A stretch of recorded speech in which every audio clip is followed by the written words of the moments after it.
Hello guys, so yun. Ready na ang ating pang malakasang sinabawan. Grabe, ito na yung fish.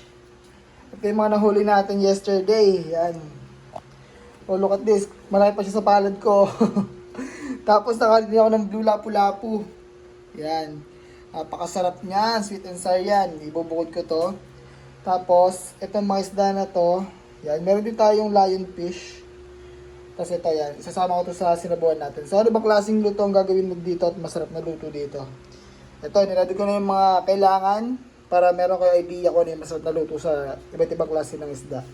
Meron tayong bawang, sibuyas, siyempre kamatis, spring onions, luya.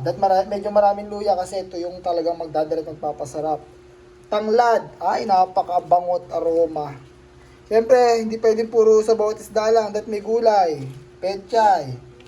Meron pang sigarilyas, okay? Kayo na basta sa timplado, basta mag-gisa muna kayo ng bawang sibuyas, sunod nyo yung kamatis, lagay nyo yung spring onions and luya. Pag medyo sunog na, lagay nyo ng sabaw. Tapos ipatong nyo lang yung isda, yan nyo lang siya kumulo para hindi madurog, okay? So, yun lang. Thanks sa food. God bless. Bye.